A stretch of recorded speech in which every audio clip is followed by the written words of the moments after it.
നമുക്ക് ഈ PCOD ഒരുപാട് സ്ട്രെസ്സും എല്ലാം നമ്മുടെ ഹെൽത്ത് ഒരുപാട് ബന്ധപ്പെട്ട് കിടക്കുന്ന ഒരു അസുഖം തന്നെ പറയാം. അതായത് ഞാനൊരു കസ്തൂബ മെഡിക്കൽ കോളേജിൽ പ്രാക്ടീസ് ചെയ്യുന്ന സമയത്ത് അന്ന് അവിടെ ഒരു ഡിപ്പാർട്ട്മെന്റിൽ ഒരു റിസർച്ച് നടത്തിയിരുന്നു. അന്ന് അവർ കണ്ടുപിടിച്ചൊരു കാര്യം എന്ന് വെച്ചാൽ മൈദയുടെ ഉപയോഗം അല്ലെങ്കിൽ അങ്ങനെയുള്ള ജങ്ക് ഫുഡുകളുടെ ഒക്കെ ഒരു ഉപയോഗം ഇങ്ങനെയുള്ള പ്രശ്നങ്ങൾ, മൈദ, അച്ചാറ്, ചിക്കൻ, ഇത് മൂന്നാണ് അവരെന്ന് പറഞ്ഞത്. ഞാൻ ചോദിക്കട്ടെ, പെൺകുട്ടികൾക്ക് പപ്സ് ഇഷ്ട, അച്ചാർ ഇഷ്ട, ചിക്കൻ ഇഷ്ട അല്ലേ? അച്ചാറില്ലാണ്ടൊരു ഹോസ്റ്റൽ ലൈഫ്, ബാച്ചിലർ ലൈഫ് ഇല്ല.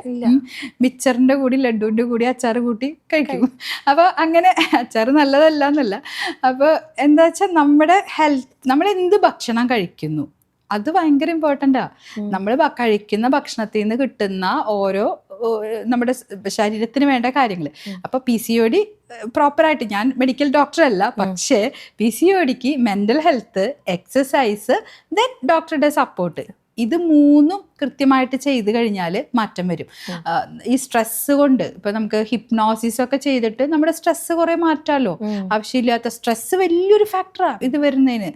അൺവാണ്ടഡ് ആയിട്ട് നമ്മുടെ ഉള്ളിൽ ഒരുപാട് കാര്യങ്ങളുണ്ടെങ്കിൽ അപ്പോൾ റിലാക്സേഷൻ തെറാപ്പികൾ നമ്മൾ പ്രാക്ടീസ് ചെയ്യുക, പിന്നെ എക്സസൈസ് കൃത്യമായിട്ട് ചെയ്യുക, പിന്നെ ഡയറ്റ് പറയുന്ന പോലെ ഫോളോ ചെയ്യുക. ഇതൊന്നും ചെയ്യാതെ എനിക്ക് പ്രശ്നമുണ്ട്, എനിക്ക് ടെൻഷൻ ഉണ്ട്, അങ്ങനെ പറഞ്ഞ് നടന്നാൽ നമുക്കിത് മാറ്റം വരുത്താൻ പറ്റില്ല.